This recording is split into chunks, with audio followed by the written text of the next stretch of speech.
selamat pagi anak-anak. Assalamualaikum warahmatullahi wabarakatuh.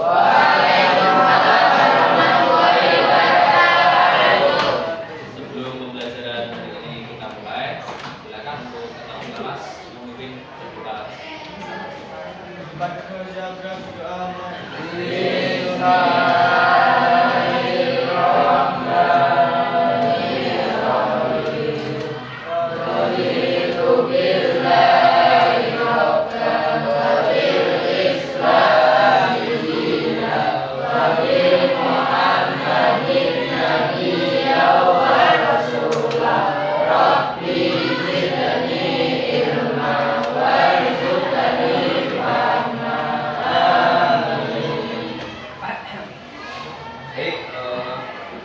Sebelum pembelajaran kita mulai, hari ini ada yang tidak berangkat atau nihil?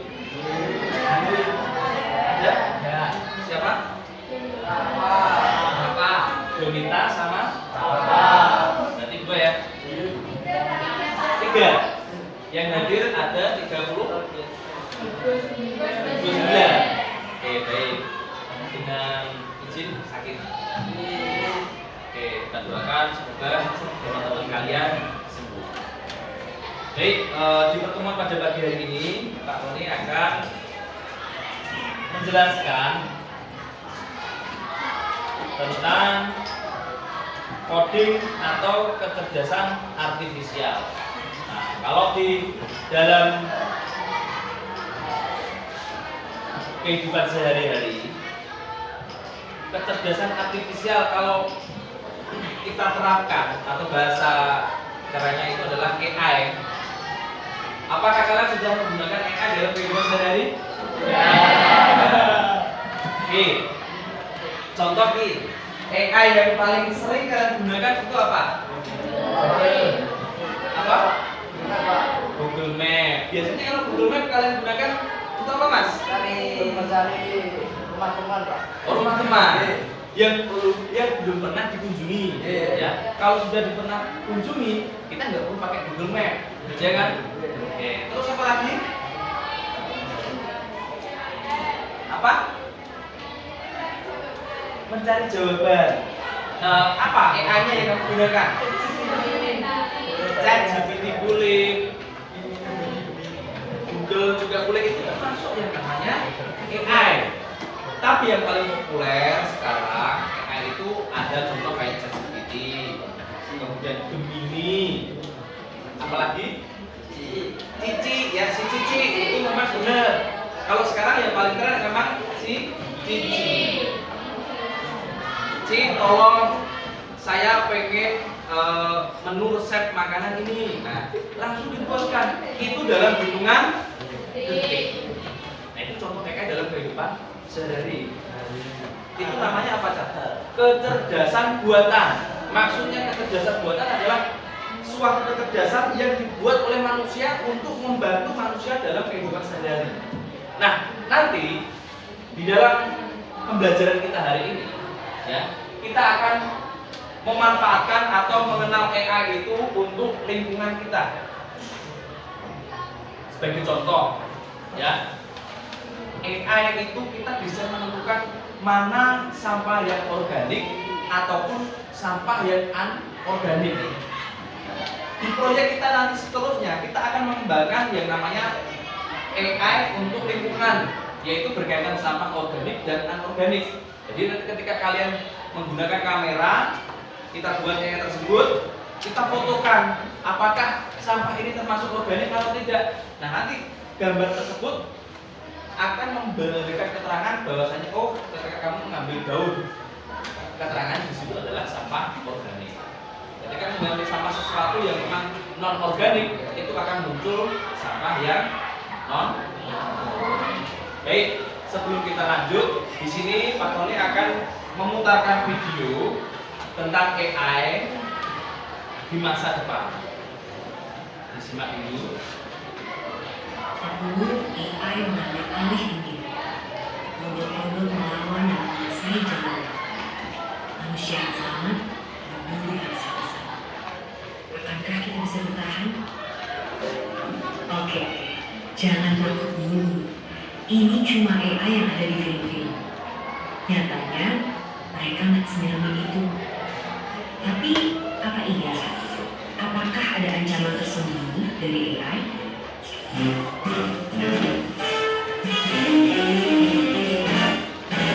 Sebelum situ, ayo kenalan sama mereka.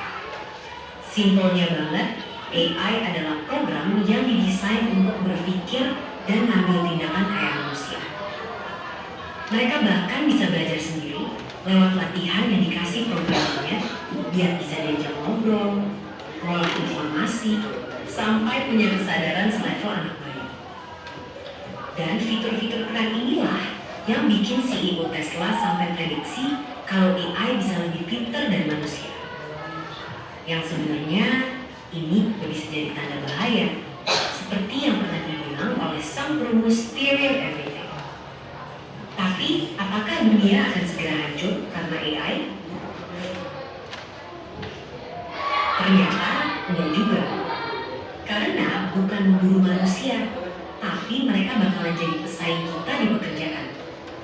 Dan kalau kita merasa kerjaan kasar yang terancam dan yang industri kreatif itu aman, coba pikir lagi deh. Karena sekarang udah ada program yang bisa bikin gambar apapun sesuai instruksi dalam hitungan detik. Dia yang bisa bikin lagu tanpa perlu les musik, atau sampai program yang bukan cuma bisa bikin caption yang instan, tapi juga bisa nulis buku dalam 24 jam. Jadi, apakah para desainer, musisi, sampai penulis juga akan segera digusur oleh AI? Ya, AI emang bisa jadi pesaing manusia, tapi bukan berarti kita akan langsung kehilangan pekerjaan gitu aja. Karena ibarat obeng atau kalkulator, AI juga alat yang diciptain untuk membantu kita. Biar pekerjaan kita lebih cepat selesai, nggak makan banyak tenaga, dan ngasilin lebih banyak barang. Dan walaupun AI udah berkembang pesat, mereka juga tentunya belum bisa nyaingin kreativitas kita, apalagi rasa simpati dan empati. Bakat-bakat inilah yang harus dilatih sama generasi muda biar bisa jalan beriringan dengan perkembangan teknologi. Dan topik ini juga lah yang jadi satu bahasan penting yang didiskusiin sama para pemimpin ya di G20 tahun ini. Salah satunya lewat diskusi pemuda negara-negara G20, yaitu Y20, yang fokus ningkatin skill dan literasi pekerja di bidang digital sampai ke bahasannya orang muda buat mikirin cara beradaptasi dari tantangan derasnya laju perkembangan teknologi. Hasil diskusi yang sudah dilakuin bulan-bulan ini akan diserahkan dalam bentuk rekomendasi yang fokus ke 4 isu prioritas. Di antaranya tadi membahas tentang ketenagakerjaan pemuda dan transformasi digital. Dokumen ini nantinya akan dibawa oleh Pak Presiden Jokowi untuk didiskusikan lebih lanjut dalam Forum G20 di Bali pada November 2022 yang harapannya nanti hasilnya bisa dirasain sama seluruh warga negara-negara G20 lain. Jadi itulah di AI dan segala cerita, mulai dari tantangan sampai peluangnya. Selain kita perlu mempelajari dan nyikapin AI dari kedua sisi, kita juga harus punya sifat satu ini, ya, curiosity. Sebagai generasi muda, harus terus penasaran sama perkembangan teknologi, biar bisa beradaptasi dan ikut ambil bagian. Karena kalau kita cuek dan terlalu terlena sama kecanggihannya, bukannya nggak mungkin di masa depan nanti kita semua bakal jadi pengangguran. Dan seperti biasa, terima kasih.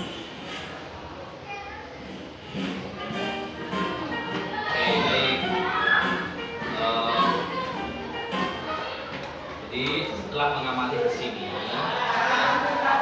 AI itu sebenarnya kalau tanpa manusia kira-kira bisa jalan nggak? Enggak bisa. Makanya tantangan dunia itu memang nanti hampir 80% penggunaan di dalam bidang sektor pekerjaan itu rata-rata menggunakan AI. Contoh di pabrik-pabrik, di perusahaan-perusahaan yang besar di dunia sekarang sudah memanfaatkan AI Sebagai contoh yang paling umum adalah kalau di Indonesia itu ada yang namanya Grab. Tahu Grab kan? Grab itu sendiri kalau di Indonesia siapa yang mengemudi?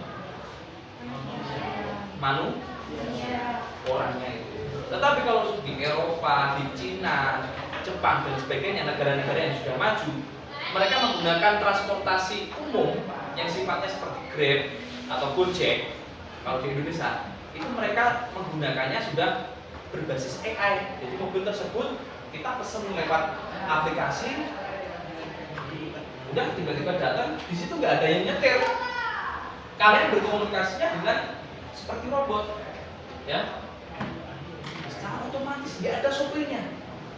Dan mereka memprediksi dari tingkat kecelakaan yang dipakai menggunakan media robot tersebut itu hanya kurang lebih 2% kecelakaan dibanding menggunakan manusia. Kalau manusia kan ada rasa lelahnya, ngantuk seperti itu. Akan tetapi ketika suatu robot itu bisa bermasalah ketika program itu tidak bisa sesuai. Nah, makanya di hari akan datang nanti kita belajar di sini tentang AI, bagaimana caranya kita bisa memanfaatkan AI sebijak mungkin, bagaimana caranya memanfaatkan AI untuk bidang pekerjaan kita, ya, kedepannya nanti seperti itu. Nah, AI sendiri itu kalau memang tanpa manusia tidak bisa berjalan. Nah, tugas kita adalah caranya bagaimana sih memanfaatkan AI ini. Nah, kalau kalian di chat GPT ya, biasanya kalian gunakan mungkin dalam bersekolah. Gurunya kasih soal, aku belum paham, coba tanyakan ke GPT. Kok tiba-tiba bisa langsung muncul hitungan detik memberikan jawaban, bener gak? Nah, itu kecanggihan teknologi sekarang. Kira-kira itu yang balas manusia? Yang balas siapa jawaban tersebut? Robot. Robot apa? Robot Al. Nah, oke. Itu adalah suatu sistem AI juga. Suatu program yang dibuat oleh manusia. Berarti yang cerdas siapa? Ya manusianya yang buat. Ya. Program tersebut hanya mencari referensi yang ada di dalam Google, YouTube dan sebagainya untuk dirangkum secara cepat dan memberikan jawaban kepada kalian.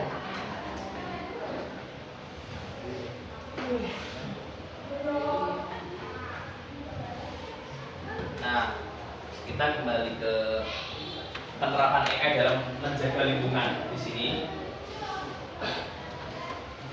Nah, AI di sini adalah artificial intelligence, ya, teknologi yang membuat komputer mampu berpikir, kemudian menganalisis dan mengambil keputusan layaknya manusia, ya, layaknya manusia. Kemudian dalam bidang lingkungan, AI ini berperan penting untuk pemantauan, pencegahan, dan solusi cerdas terhadap kerusakan alam. Contoh, ketika di dalam kehidupan sehari-hari di handphone kalian pernah muncul nggak notifikasi besok diprediksi hujan? Pernah? Besok berawan, cuaca berawan, tiba-tiba mendung hujan. Kira-kira siapa yang memberikan informasi tersebut? Apakah handphone atau suatu paranormal? Ya, itu sama seperti yang ini. Ini adalah AI juga. Cuman tanpa kalian sadari itu memang kecerdasan buatan dari manusia. Ya memang ada alatnya. Nah, alat itu kemudian mengirim datanya di server dan dimunculkan di dalam data IBM. Nah, tantangan lingkungan saat ini yaitu yang pertama ada perubahan iklim, ya, pemanasan global, cuaca ekstrim, kemudian polusi udara dan air. Alhamdulillah kalau di lingkungan kita untuk polusi udara itu nggak terlalu banyak sah. Ketika kalian di kota-kota besar, terutama di Jakarta, mereka setiap hari kendaraan itu berlalu-lalang, ya, asap kendaraan dari motor, mobil, truk dan sebagainya itu mengeluarkan karbon dioksida, ya, itu pernapasan manusia. Kemudian ada deforestasi, sampah berlebih dan pengelolaan limbah, energi fosil yang boros dan tidak ramah lingkungan. Nah, tujuan Pak Tony di sini kenapa memilih AI untuk lingkungan, karena di dalam proyek kita yang dulu kalian sudah pernah membuat yang namanya sampah otomatis. Nah, nanti sampah otomatis nanti itu akan kita desain. Ketika kita membuang sampah tersebut, nanti akan muncul sampahnya itu kategorinya organik atau anorganik. Nanti akan kita sinkronkan dengan AI-nya. Kemudian dalam penerapan AI untuk menjaga lingkungan, yaitu nanti kita ada pemantauan dan reduksi iklim, konservasi alam dan satwa liar, energi ramah lingkungan, pengelolaan sampah dan daur ulang, kemudian ada transportasi hijau. Nah ini maksudnya transportasi hijau gimana nih? Ada yang tahu nggak? Apakah kendaraan pakai gerbong pisang yang melaju di air? Bukan gitu. Maksudnya transportasi hijau adalah suatu transportasi yang memang tidak mengeluarkan gas atau emisi buang. Contohnya apa? Sepeda listrik, motor listrik. Ada knalpotnya enggak? Ada asapnya enggak? Ya ada. Dan motorku itu enggak ada asapnya Pak. Dan enggak kelihatan asapnya. Memang enggak kelihatan. Tapi itu mengeluarkan asap dan ada zat yang namanya karbon dioksida, yaitu membahayakan pernapasan kita. Nah, nanti di sini ada yang namanya contoh penerapan AI. Di sini ada Google DeepMind, yaitu untuk mengurangi energi server hingga 40%. Ada Microsoft AI 4M mendukung proyek lingkungan global. Smart Bin dengan AI memilah jenis sampah. Ini kita nanti akan mempelajari yang namanya AI Smart Bin. Kalau di tahun kemarin di proyek kita yaitu Smart Trash Bin, ya, sampah pintar. Jadi kita membuang sampah, otomatis sampahnya apa? Tempat sampahnya bisa membuka secara otomatis. Kemudian ada AI Climate Prediction, membantu petani menentukan pola tanam. Nah, manfaat AI untuk lingkungan yang pertama bisa menurunkan polusi, menghemat energi, melindungi hutan dan satwa liar, meningkatkan kesadaran masyarakat, dan mendukung pembangunan berkelanjutan. Nah, di penutup di sini, AI bukan sekedar teknologi modern, tetapi juga alat penting untuk menjaga bumi. Dengan penerapan yang tepat, AI bisa membantu menciptakan lingkungan hijau, sehat, dan berkelanjutan. Nah, untuk proyek kita dalam satu kelompok nanti, ya, kalian saya berikan tugas untuk membuat mind map tentang AI lingkungan. Kalian nanti gunakan AI, boleh kita chat GPT atau dan sebagainya, ya. Nanti kalau sudah muncul kalian mind map-nya, baru kalian gambar. Oke. Nah, tugas kalian di situ adalah bagaimana perintah kalian itu agar bisa dicerna atau dipahami oleh AI-nya. Contoh gini, tolong buatkan mind map. Nah, tulisan mind map-nya kayak gini ya.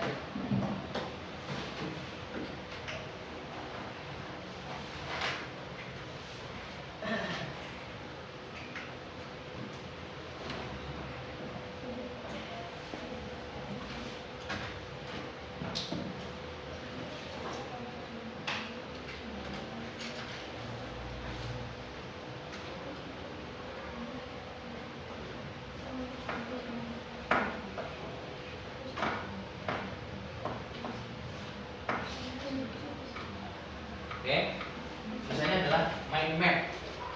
Nah, ketika buka AI-nya, ChatGPT dan sebagainya terserah, tergantung kalian biasanya gunanya gimana. Tolong buatkan mind map, ya, tentang AI lingkungan, gitu ya. Nah, nanti di situ ada muncul jawabannya.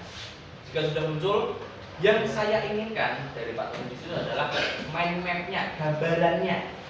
Oke. Nanti kan berbeda-beda. Kira-kira perintahnya sama akan muncul sama juga enggak?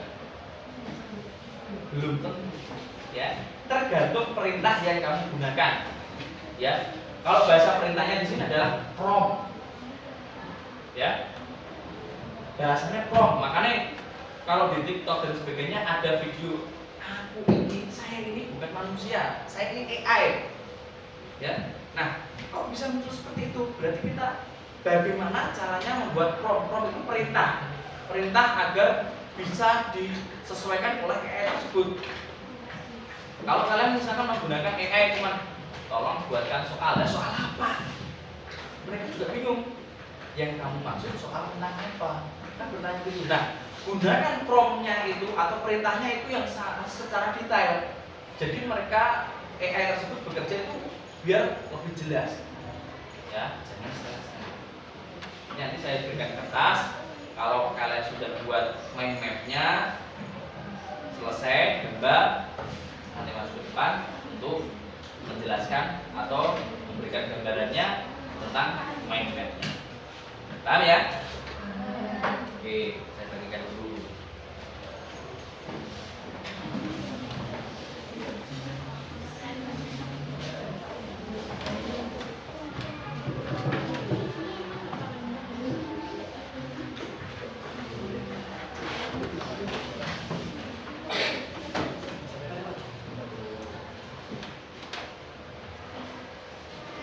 Ya, segera dibuat untuk perintahnya atau promptnya di AI.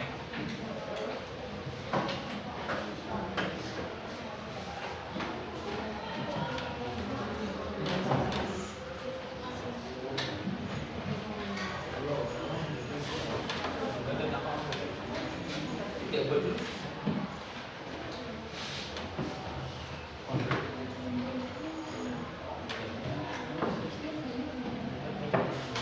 Oke, silakan agak di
Nah, yang Pak Tony inginkan adalah nanti ketika sudah muncul gambarnya, kalian visualkan atau kalian gambar ulang di dalam kertas tersebut.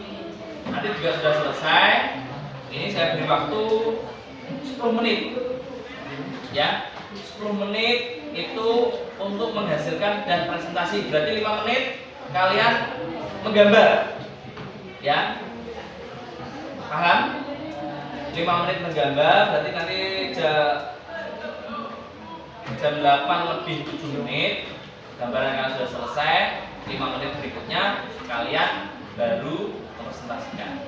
Itu ya, berarti waktu 10 menit untuk diskusi dan presentasi. Silakan kerjakan.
Nah, dari kelompok ini sudah dapat IMF ya, IMF-nya hasilnya.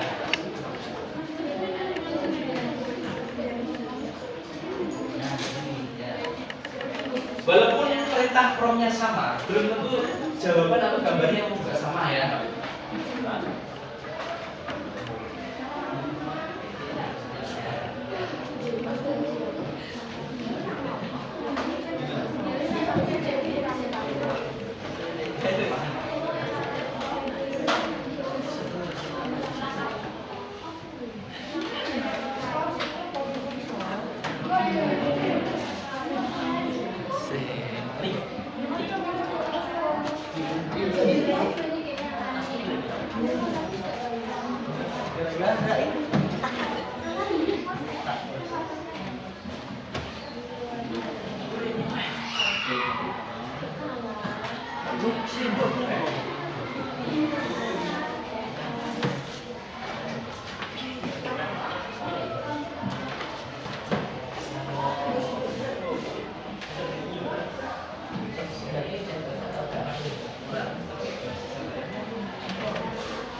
Oke, yang sudah dapat gambarnya langsung diterapkan ke gambar kertas ya.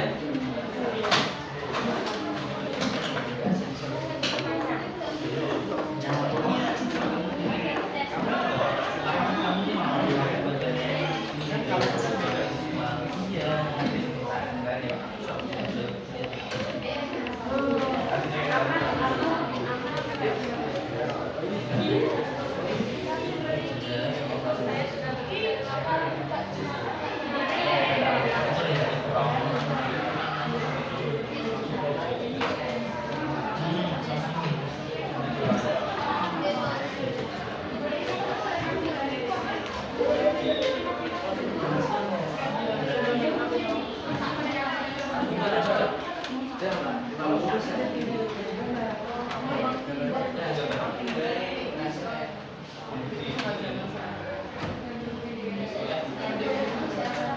Sudah dapat MPN-nya?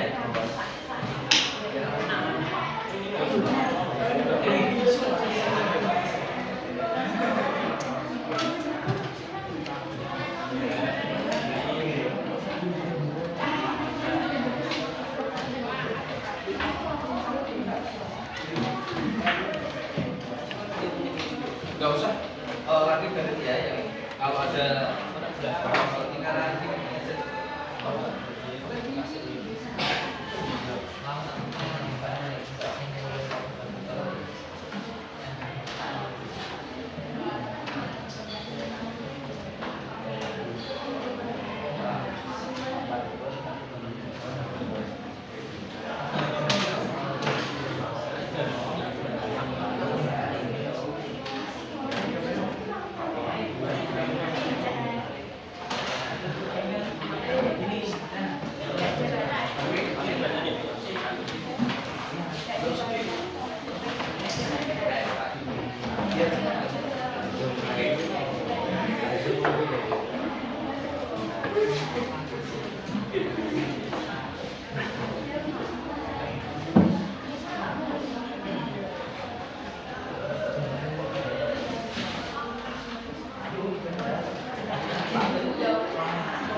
contoh gini ya, kalau ini kan ada main ini nggak perlu pakai penggaris, seperti gambar dulu cepat ya, karena kita butuh waktu singkat.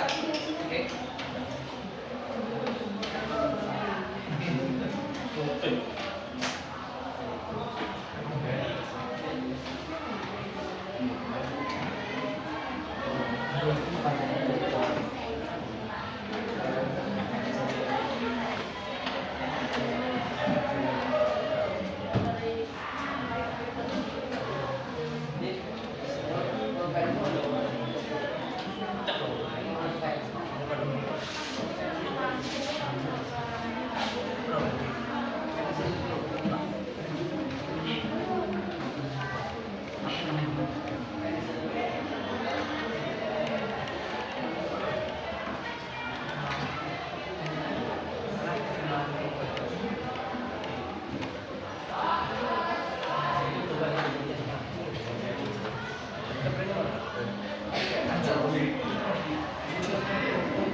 Sudah selesai kan? Hebat ya.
Baik, dua kelompok perwakilan maju dulu ya. Di sini saya pilih untuk dua kelompoknya. Yang pertama dari kelompok sini. Siap. Oke. Yang ini Mas, sudah siap belum? Nah, yang pojok ya. Pojok ini sama ini ya. Nanti untuk menjelaskan mempresentasikan. Nah, hasil gambar dari mind map kalian nanti kalian share di dalam grup WhatsApp ya. Di kelompok ini tolong untuk gambar mind mapnya dikirim ke grup WhatsApp. Jadi nanti teman-teman kalian yang lain bisa sambil menyimak. Ya, kalau kalian gambar di situ kan kecil, tapi kalian sampaikan di depan. Yuk, berempat. Yuk.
Oke, jadi dari kelompok yang sudah maju di sini, ini sudah dibuatkan mind map tentang AI lingkungan berkaitan pengelolaan sampah organik dan anorganik. Nah, nanti untuk mind mapnya ini dikirim dulu ya gambarnya ya, kirim. Nanti biar teman-temannya melihat. Ya, ini contoh. Nah, nanti di grup yang lain, di kelompok yang lain maju, apakah sama dari mind mapnya? Ya, padahal tadi perintahnya kan juga sama, ternyata gambarnya berbeda-beda. Oke, bagus. Berikan close untuk teman-temannya yang sudah maju ke depan.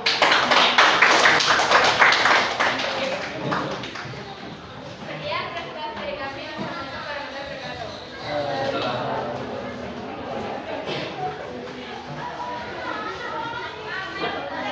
Yuk, ngomong sini.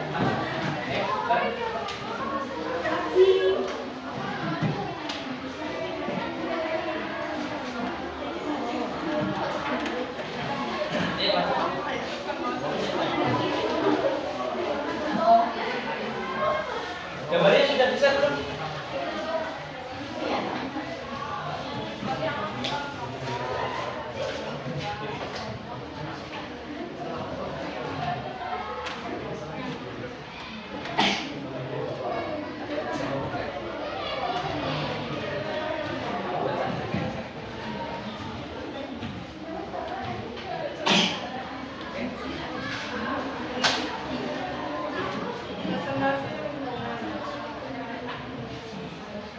Pengertian lingkungan segala sesuatu yang ada di sekitar makhluk hidup terdiri dari biotik, molekul, dan abiotik benda mati. 2. Ada komponen lingkungan biotik, manusia, hewan, tumbuhan, mikroorganisme. Abiotik, air, tanah, udara, cahaya, iklim. 3. Manfaat lingkungan, sumber makanan dan energi, tempat tinggal, menjaga keseimbangan. 4. Masalah lingkungan. pencemaran air, udara, tanah, suara, deforestasi, pembangunan hutan, perubahan iklim, sampah plastik, kerusakan habitat. 5. Upaya pelestarian, menanam pohon, mengurangi plastik. 3. Reduser, harus recycle, hemat air dan air, pendidikan lingkungan. Jika kita menjaga lingkungan, maka lingkungan akan menjaga kehidupan kita. Oke, bagus. Jadi di sini sama tadi promnya atau perintah ketika di ChatGPT untuk membuatkan mind map. Walaupun perintahnya sama, tapi yang dihasilkan itu juga berbeda. Ini mind map dari kelompok yang sudah masuk di sini. Ada lingkungan, kemudian di sini ada pengertiannya, ada komponen biotik, abiotik, manfaat, upaya dan masalah. Oke, berikan close untuk kelompok yang sudah masuk.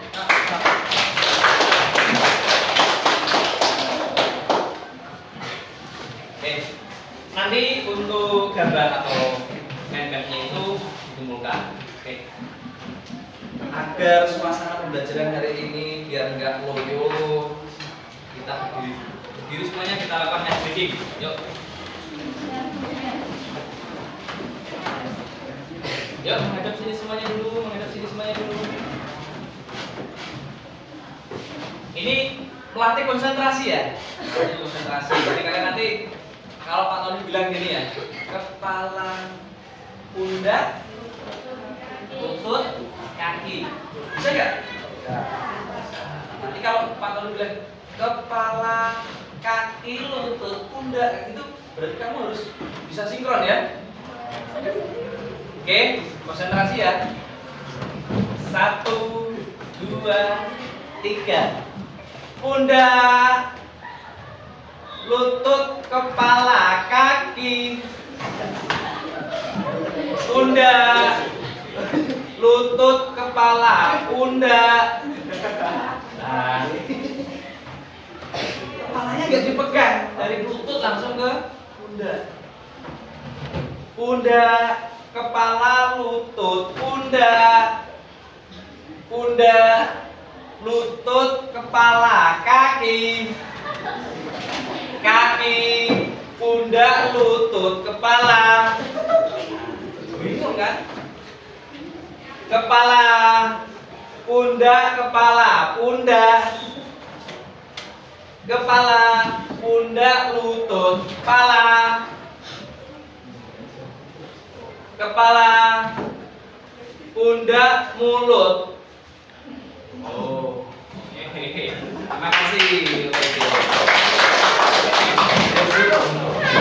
Jadi ternyata setelah saya lihat banyak yang berkonsentrasi. Ketika saya bilang antara lutut dan mulut itu hampir sama dengan bacaannya, ternyata kalian semuanya bisa konsentrasi. Baik, untuk sesi ini kita akan melakukan yang namanya refleksi di pembelajaran yang sudah Pak Tony jelaskan, dan karena tadi sudah berdiskusi dengan teman kalian, boleh disampaikan masing-masing kelompok ya, apa yang sudah kalian dapatkan di materi yang Pak Tony jelaskan hari ini.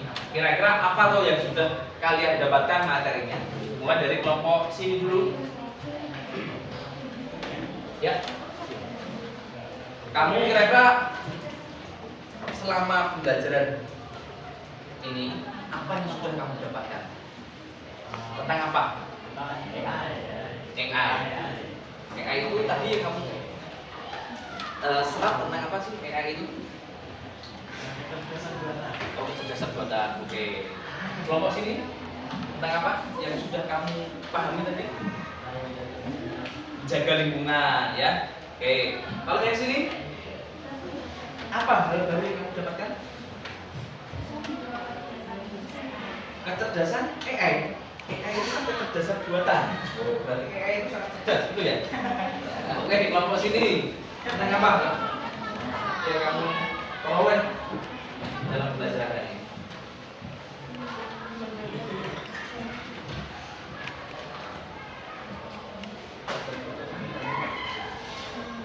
Main-main. Oke, yang sini apa?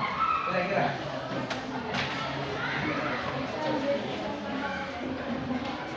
Oke, Oke, bisa membedakan sampah organik dan anorganik. Kelompok sini. Pengelolaan sampah organik dan anorganik. Oke, bisa mengelola. Jadi pengelolaan sampah organik dan anorganik. Baik, jadi untuk proyek selanjutnya nanti kita masih menerapkan tentang sampah organik dan anorganik. Makanya ketika kalian bisa memilah sampah yang organik itu apa? Yang sifatnya bisa diurai. Contoh daun, makanan bisa cepat terurai. Kalau plastik, logam dan sebagainya yang sifatnya itu anorganik itu sangat susah atau lama untuk terurai. Ya. Oke, terima kasih untuk pembelajaran di sesi hari ini. Semoga bisa bermanfaat. Dan saya ulang lagi, untuk memanfaatkan AI menjadi lebih bagus, kalian harus bisa menyesuaikan atau memberikan prompt pada AI tersebut yang lebih detail. Tadi ada beberapa yang membuat promptnya itu tidak bisa lebih detail, makanya dari AI tersebut memberikan gambaran yang nggak bisa sesuai. Seperti itu ya. Jadi yang kita pahami di sini adalah bagaimana cara membuat prompt tersebut agar bisa dipahami oleh AI. Oke, terima kasih. Semoga pertemuan hari ini bermanfaat. Wassalamualaikum warahmatullahi wabarakatuh.